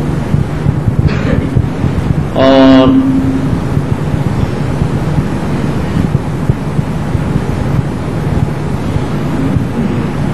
لیکن یہ احناف کی اصطلاح ہے، اور کسی قدر اس اصطلاح میں حنابلہ نے موافقت فرمائی، ورنہ جمہور علماء کے نزدیک فرض واجب ہم معنی ہے۔ دوسری دلیل انہوں نے یہ پیش کی ہے کہ رکعات وتر کی تعداد میں اختلاف ہے۔ احادیث میں بہت سی تعداد آئی ہے، اگر فرض ہوتا، اگر وتر کی نماز فرض ہوتی تو اس کی رکعات بھی معروف و متعین ہوتی۔ احناف یہ کہتے ہیں کہ احادیث کثیرہ سے وتر کی تعداد کی رکعات کا عدد 3 ثابت ہے۔ نبی اکرم صلی اللہ علیہ وسلم سے تقریباً 1 درجن صحابہ نے یہ نقل کیا کہ آپ رکعت اولیٰ میں سبح اور رکعت ثانیہ میں قل یا ایھا الکافرون اور ثالثہ میں قل هو اللہ احد پڑھتے تھے، اور بعد میں معوذتین کا اضافہ بھی۔ نمبر 3، تیسری دلیل یہ ہے کہ حضور صلی اللہ علیہ وسلم نے سواری پر وتر ادا کی ہے۔ یہ دلیل ہے کہ وتر واجب نہیں۔ اس کا جواب یہ ہے کہ اول تو یہ ممکن ہے کہ حضور صلی اللہ تعالی علیہ وآلہ وسلم کی خصوصیت کو باوجود واجب ہونے کے سواری پر پڑھنا جائے۔ اس پر اشکال یہ ہے اگر آپ کی خصوصیت ہوتی تو صحابہ کو علم ہوتا، حالانکہ صحابہ بھی سواری پر بھی تو پڑھتے تھے۔ آئندہ روایت آ رہی ہے، ابن عمر رضی اللہ تعالی عنہ نے تابعی کو تنبیہ فرمائی۔ اور چوتھی دلیل یہ ہے اگر صلاۃ وتر فرض ہوتی تو سب کو علم ہوتا کیونکہ عام و خاص اس پر عمل کرتے ہیں. جیسے دیگر نمازوں کے متعلق سب کو علم ہے، لوگ جانتے ہیں ظہر فرض ہے، عصر فرض ہے، اور دیگر فرائض خمسہ بھی فرض ہیں. حقیقت یہ ہے کہ یہ دلیل نہایت ہی طاقتور ہے، لیکن احناف اس کا جواب یہ دے سکتے ہیں کہ وطر فرائض میں نہیں ہے بلکہ واجبات میں سے ہے. مگر غور طلب یہ بات ہے کہ جب ساری دنیا اس پر عمل کرتی ہے تو اس کا حکم سب کو کیوں نہیں معلوم؟ زیادہ سے زیادہ تاکد معلوم ہے، سارے لوگ وجوب کے قائل ہیں، لیکن حنفیہ نے اس کے وجوب کے کئی دلائل پیش کیے. سب سے پہلی دلیل تو ان کی یہ ہے کہ صلاۃ وتر صلاۃ مزید ہے، یعنی صلوات خمسہ پر اس کا اضافہ کیا گیا ہے. عن ابی بصرۃ رضی اللہ تعالی عنہ قال ان النبی صلی اللہ علیہ وسلم قال ان اللہ زادکم صلاۃ وہی الوتر فصلوها فيما بين صلاۃ العشاء الى صلاۃ الفجر. رواہ احمد والطبرانی والحاکم واسنادہ صحیح. دوسری دلیل نبی سعید الخدری رضی اللہ عنہ قال ان اللہ زادکم صلاۃ وہی الوتر. رواہ الطبرانی فی مسند الشامیین باسناد حسن. وفی اس مضمون کی روایات بکثرت صحابہ رضی اللہ تعالی عنہ مجمعین سے منقول ہیں، لیکن یہ دلیل کافی نہیں ہے. ہو سکتا ہے کہ مزید کے معنی یہ ہوں کہ جیسے دیگر سنن مؤکدات اسی طرح اللہ نے ایک مؤکد سنت کا اور اضافہ فرمایا. نمبر 2 دوسری دلیل ہے کہ یہ ہے کہ وتر کو حق کہا گیا. عن بریدہ رضی اللہ عنہ قال قال رسول اللہ صلی اللہ علیہ وسلم الوتر حق فمن لم یوتر فلیس منا الوتر حق فمن لم یوتر فلیس منا الوتر حق فمن لم یوتر فلیس منا. رواہ ابو داؤد والحاکم. علامہ ابن عمان کہتے ہیں اس کی سند حسن ہے. اس کا راوی ابو المنیب عتکی ہے، مختلف بھی ہے. اس سے ابن عمان اس کے حسن ہی پر اختصار کر لیا. تیسری دلیل یہ ہے کہ اس کا وقت مقرر ہے. ابو بصرہ کی روایت میں آ چکا فصلوها فيما بين صلاۃ العشاء الى صلاۃ الفجر. اور امام احمد نے معاذ بن جبل کی روایت نقل کی سمعت رسول اللہ صلی اللہ علیہ وسلم قل ان اللہ زادنی ربی صلاۃ وہی الوتر ووقتها ما بین العشاء الى طلوع الفجر. لیکن اس کی سند میں عبید اللہ بن زحر راوی جو صدوق ہے اور اس کو خطا ہوتی ہے، اور اس باب میں اور بھی کئی روایات وارد ہوئی ہیں.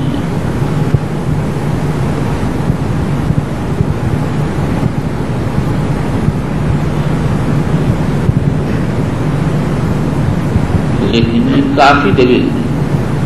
غور کیجیے عشاء کی سنت کا وقت کیا ہے.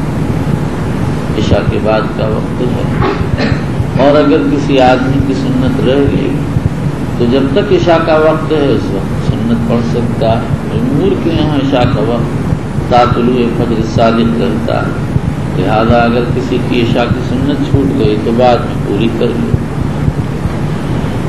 چوتھی دلیل یہ پیش کی گئی ہے کہ قبل الصبح اس کے ادا کا حکم دیا گیا. عن ابن عمر قال النبی صلی اللہ علیہ وسلم بادر الصبح بالوتر. رواہ مسلم. وعن ابی سعید الخدری قال اوتروا قبل ان تصبحوا. رواہ مسلم و اصحاب السنن الاربعہ. لیکن یہ دلیل بھی ناکافی ہے. اس سے تو صرف اتنا معلوم ہوا کہ وتر کا وقت طلوع صبح سے پہلے پہلے ہے، اور یہ ایسے ہی جیسے کوئی کہے سنت عشاء کا وقت طلوع صبح سے پہلے پہلے. اور حضور صلی اللہ علیہ وسلم نے اسی طرح سے فرمایا اگر کسی کو اول لیل میں آخر لیل میں سو جانے کا خطرہ تو اول لیل میں وتر پڑھ لے، اور جسے خواہش ہو تو آخر لیل میں پڑھیں۔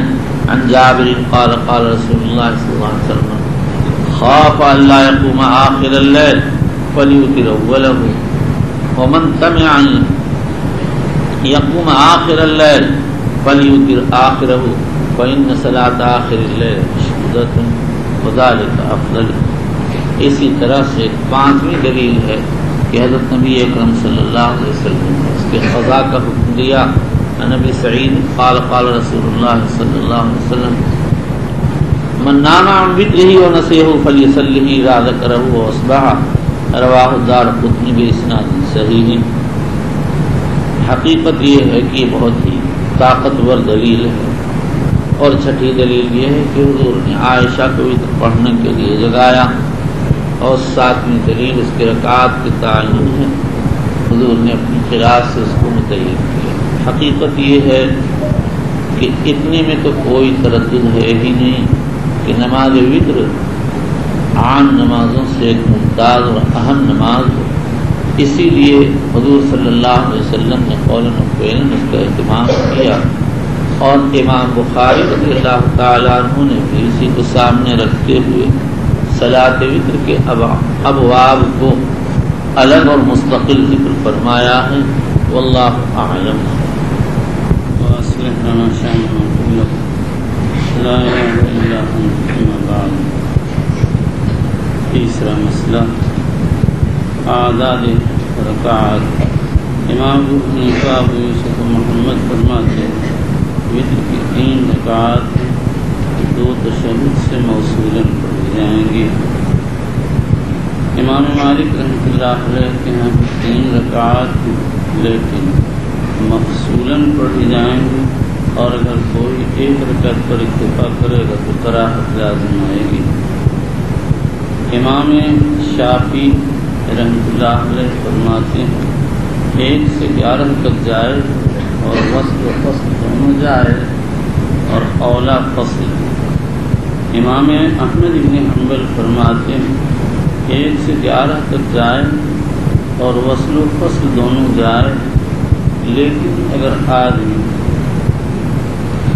3 یا 11 رکعت پڑھتا تو فصل اولا، اور اگر 5 پڑھے تو بیک سلام و بیک تشہد پڑھے، اور اگر 7 اور 9 پڑھتا تو بدو تشہد و بیک سلام پڑھے گا۔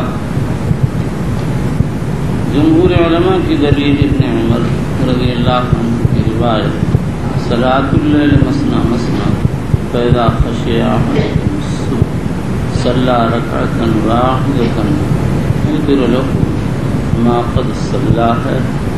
یہ حدیث 1 رکعت کی دلیل، اور مسلم شریف میں عباس حدیثوں صاف صاف آیا ہے الوتر رکعۃ من آخر اللیل۔ جو لوگ 3 کے قائل ہیں انہوں نے بہت سی روایات سے استدلال کیا، مثلا عن ابی سلمۃ بن عبد الرحمن قال سألت عائشہ رضی اللہ تعالی عن صلاة رسول اللہ صلی اللہ علیہ وسلم فی رمضان فقالت ما كان يزيد في رمضان على 11 ركعة يصلي 4 فلا تسل المسلمون طولهن ثم يصلي 4 فلا تسل المسلمون وطولهن۔ پورے الفاظ میں نبی سلمہ انه اخبره انه سأل عائشہ كيف كانت صلاة رسول الله صلی اللہ علیہ وسلم في رمضان فقالت ما كان يزيد في رمضان ولا في غيره على 11 ركعة يصلي 4 فلا تسل المسلمين وطولهم ثم يصلي أربعا فلا تزل مسلمة يصلي ثلاثا رواه الشيخان. اور لیکن جمہور یہ فرماتے ہیں کہ اس میں ترویحات کا بیان بیہقی میں ہے یصلی اربعا ثم یتروہ. معلوم ہوتا ہے چار ایک ساتھ پڑھی جاتی تھی اس لیے ان کو ایک ساتھ کر دیا ورنہ وہ بدو سلام ہوتی تھی. اب یہی احتمال آ جائے گا یصلی ثلاثاً اور اس کی تائید عائشہ کی دوسری روایت سے ہوتی ہے جس میں وارد کان رسول اللہ صلی اللہ علیہ وسلم یصلی ما بین صلاۃ العشاء 11 رکعۃ یسلم من کل سنتین ویوتر من ذلک بواحدۃ. رواه مسلم رحمہ اللہ تعالی. اور دوسری دلیل عن ابن عباس رضی اللہ تعالی عنہما قال فی حدیث المبیت واوتر بثلاث. رواہ مسلم رحمہ اللہ تعالی. لیکن اس روایت میں مفصل طرق میں تصریح ہے کہ ہر دو رکعت پر نبی اکرم صلی اللہ تعالی علیہ وسلم سلام پھیرتے تھے. اور تیسری دلیل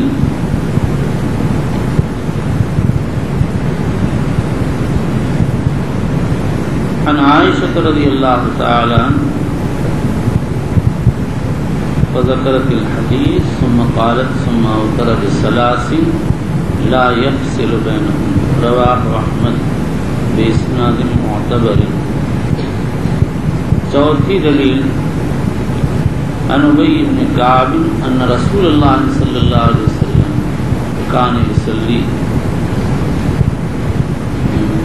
كان يوتر بثلاث ركعات وكان يقرأ في الأولى بسبح اسم ربك الأعلى وفي الثانية بقل يا أيها الكافرون وفي الثالثة بقل هو الله أحد. أخرجه النسائي.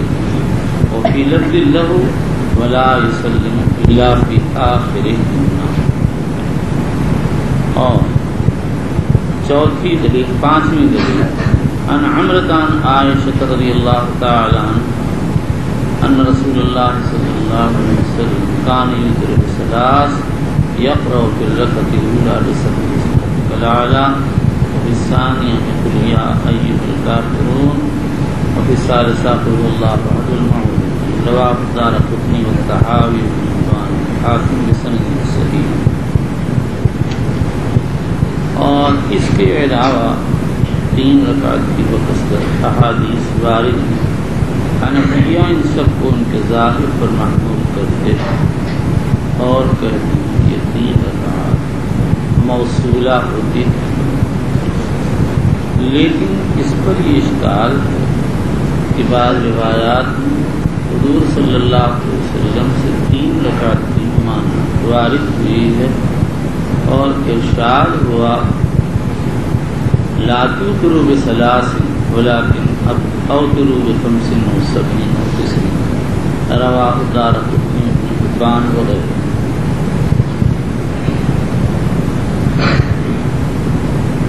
حافظ ابن حجر اسقلانی وغیرہ تو کہتے ہیں اس کا مطلب یہ کہ 3 رکعت بدو تشہد نہ پڑھو کیونکہ اسی میں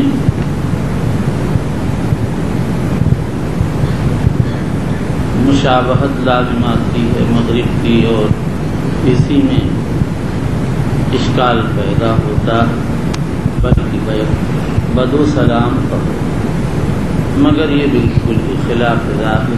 حضور کا بظاہر مطلب یہ 3 رکعت پہ اکتفا نہ کرو بلکہ اس سے پہلے 2-4 رکعات نوافل پڑھ لیا کرو. اور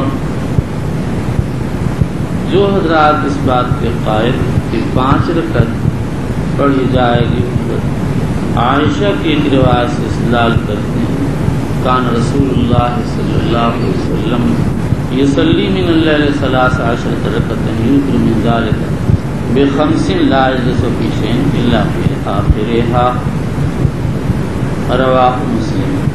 اور امام شافعی کی روایت میں کان یوتر ب5 رکعات لا یجلس ولا یسلم الا فی الاخرۃ منهن، اور 7 اور 9 کی دلیل مسلم کی ایک روایت ہے جو سعد بن ہشام کے طریق سے مروی ہے، اس میں یہ وارد ہے کان یصلی 30 رکعات لا یجلس فیہا الا فی الثامنہ ثم یقوم فیصلی 10 ثم یسلم تسلیما یسمعن فلما اسن او تدبسلی الحدیث۔ حقیقت یہ ہے کہ 1 سے 11 تک نماز وتر منقول ہے، لیکن فصل و وصل دونوں جائز، اور حنفیہ نے رائے یہ ہے کہ جس نے 3 سے زائد کو جس نے ان رکعات میں 3 سے زائد کو ذکر کیا اس نے تہجد کی نماز کو شامل کر دی، ورنہ وتر کی رکعات کل 3 ہی ہوتی تھی، اس لیے کہ جب وتر کا مستقل بیان آتا ہے تو 3 ہی رکعات کا ذکر آتا ہے۔ یہی حضرت عائشہ، ابن عباس، حضرت علی، ابی بن کعب وغیرہ کے حدیث میں وارد ہے۔ دوسرے حضرات کہتے ہیں کہ بعض روایات وتر کی 3 رکعات آ گئی تو اس سے یہ لازم نہیں آتا کہ ہمیشہ وتر کی 3 ہی رکعات ہوتی تھی، بلکہ وتر کی رکعات مزید بھی ہوتی تھی، اور تہجد کی رکعات بھی وتر کی شمولیت کی وجہ سے وتر ہی ہوتی تھی۔ اس لیے شافعیہ حنابلہ فرماتے ہیں کہ وتر کی رکعات 1 سے 11 تک ہیں۔ پھر حنابلہ نے روایت ظاہر کو سامنے رکھ کر تفصیل کر دی کہ 1 اور اگر 3 و 11 پڑھی جائیں تو مفصول اولا، 5 پڑھی جائیں تو بیک تشہد و بیک سلام مفصول اولا، اور 7 و 9 پڑھی جائیں تو بیک سلام و بدو تشہد بالآخر پڑھی جائیں گی۔ ومن اتبع فقد احسن۔ آگے یہ بات رہ جاتی ہے امام بخاری رضی اللہ تعالیٰ عنہ کی رائے کے، انہوں نے اس باب میں جو روایات ذکر کی اس سے یہ معلوم ہوتا کہ ان کے نزدیک 1 سے لے کر 11 تک وتر جائز اور فصل و وصل کی گنجائش ہے، لیکن وہ فصل کے قائل، اسی لیے بالکل ابتدا ہی میں ابن عمر رضی اللہ تعالیٰ عنہ کی حدیث صلاۃ اللیل مثنی مثنی ذکر فرما دی ہے۔ اور مزید یہ ہے کہ انہوں نے جزء القراءت میں صاف تصریح کی ہے قد امر النبی صلی اللہ علیہ وسلم الوتر رکعۃ، اور اس کے بعد اس بات کی تیسری حدیث کو درج فرمایا جس میں صلاۃ اللیل مثنی مثنی فإذا أردت أن تنصرف فاركع ركعتين كما صليت وارد۔ وقال القاسم فرأينا أناسا منذ أدركنا يوترون بثلاث كلا واسع وأرجو أن يكون بشيء ألا يكون بشيء منه باس۔ چلیے بسم اللہ الرحمن الرحیم وبالاسناد المتصل من الى امیر المؤمنین في حدیث رسول اللہ صلی اللہ علیہ وسلم ابی عبداللہ البخاری رضی اللہ عنہ۔ بچوں دیکھ رہے ہو یہ چھوٹی سی پرچی ہے، اگر یہ ضائع ہو جائے تو میرے کو نہ معلوم کتنے گھنٹے ضائع ہو جائیں، یہ میرا مطالعہ رکھا ہوا گم ہو گیا، اڑ گیا، کئی کاغذ آج اڑ گئے، میں نے سب ڈھونڈا ڈھانڈا تو ڈھونڈتے میں کچھ اور رہا تھا، ایک کاغذ آگے کا ایک طرف کو پڑھا نہیں تھا، اب اس میں سب کے دلائل لکھتے تمہارے مخالفین کے، سمجھ میں آئے کہ اتنے میں سب کے دلائل لکھتے، ہاں جی کیا سمجھتے ہو یہ پورا ملک ہے، ملک ابھی ضائع ہو جائے تو کہاں ہے، تو میں نے ڈھونڈ ڈھونڈ کے لکھا ہے، پہلے میں بچوں کو دے دیتا تھا نقل کر دو، لیکن بعض بچوں نے خیانت کی، پرچے واپس نہیں کی، اس لیے میں اب کسی کو نہیں دیتا، میرے تو بچوں میری محنت ہے، میں بوڑھا ہو گیا ہوں، میرے کہاں ہمت ہوتا۔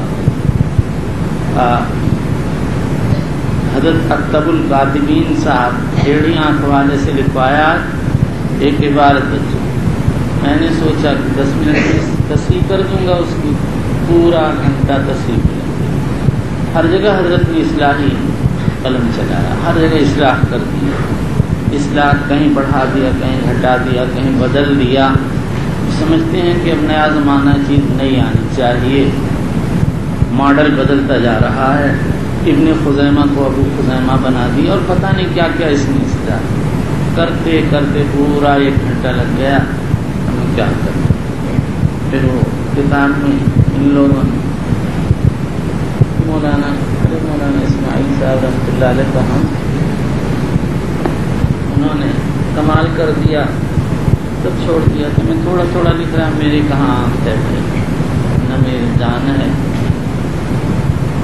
بس جو یاد ہے وہی بیان کر دیتا ہوں، تو بچوں بھی اس کی قدر نہیں ہوگی، یہ ہوا سے اڑ جاتا ہے، اسی لیے میں بہت تیز ہوا اپنے سر پہ نہیں چلاتا، ہلکی چلائے رہتا ہوں تاکہ میرے کاغذ یہ ہے کیا تمہیں سناؤں۔ نمبر 1 جعلہ مزیداً حدیث ابی سعید، یہ بھی نہیں پڑھا جاتا، تب مسند الشامی بسند حسن وابی بصرہ احمد بسند صحیح۔ نمبر 2 ووہب ومن لم یذکر حدیث بریدہ۔ نمبر 3 ووقت لہو۔ نمبر 4 وامر بادائی قبل الصبح حدیث ابن عمر ابی سعید، اس کے نیچے یاد کے لیے لکھا ہے بادل اور الف۔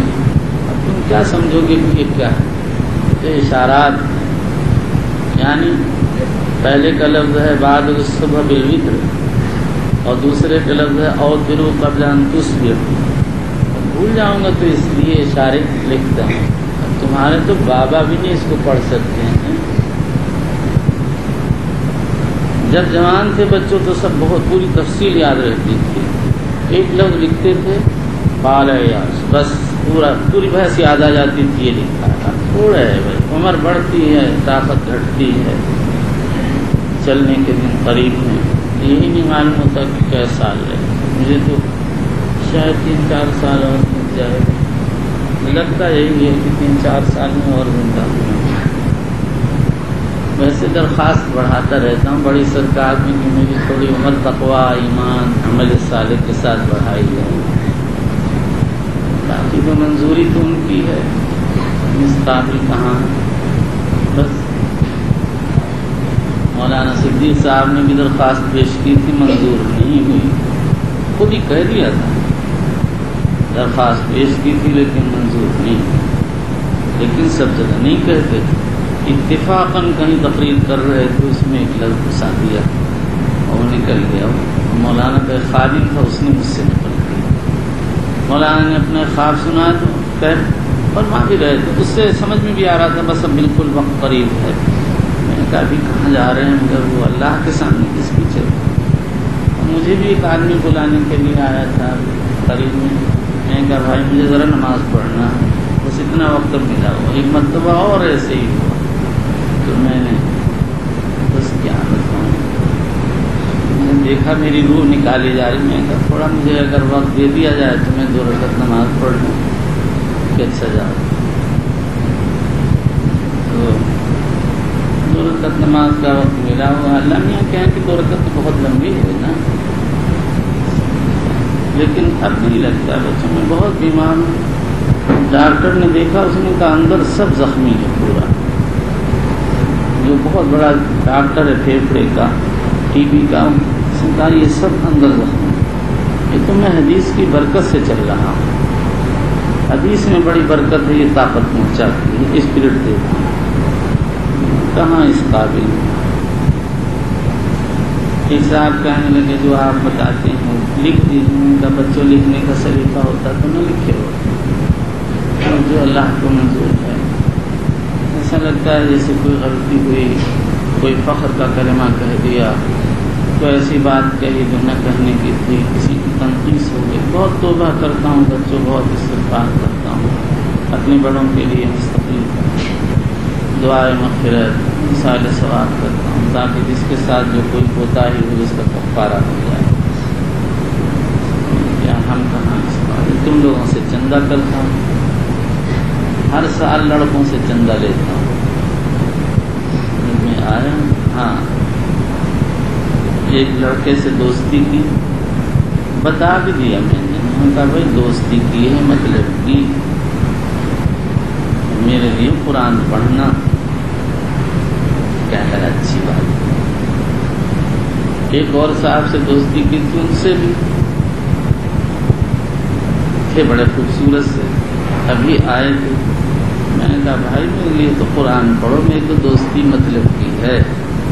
وہ بھی ایسے ہی تھا، کہہ دیا. اس وقت تو کچھ بھی نہیں ہوا، تو بیچارہ بیمار تھا، کیا وہ اپنے کام میں مصروف تھی.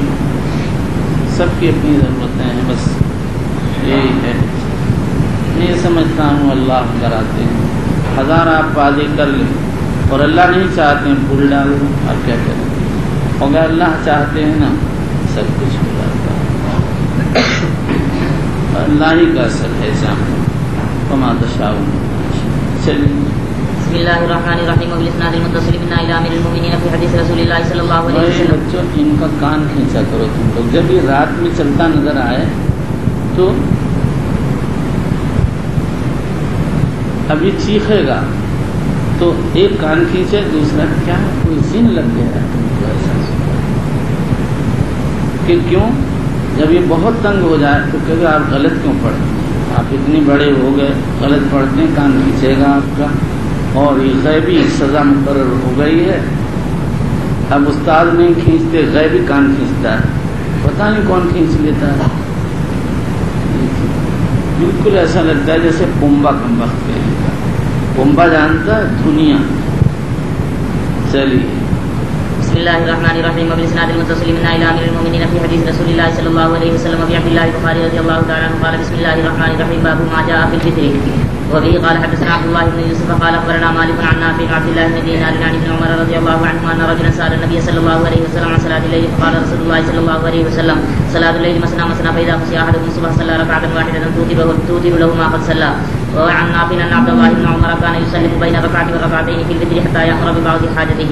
ابن عمر رضی اللہ عنہ کی روایت پہلے باب الحلق والجلوس فی المسجد میں آ چکی اور روایتی حیثیت سے اس کے الفاظ پر بقدر ضرورت تقریب ہو گئی. صلاۃ اللیل مثنی مثنی، رات کی نماز 2 رکعت. نوافل میں کیا صورت اولا ہے؟ مالکیہ کے یہاں 2 رکعت واجب ہے، اس پر کمی بیشی کی گنجائش. حنابلہ فرماتے ہیں رات میں 2 رکعت پڑھنا چاہیے، اس پر اضافہ مکروہ ہے. اور دن میں بھی 2 رکعت پڑھنا چاہیے لیکن 4 پڑھ سکتے ہیں.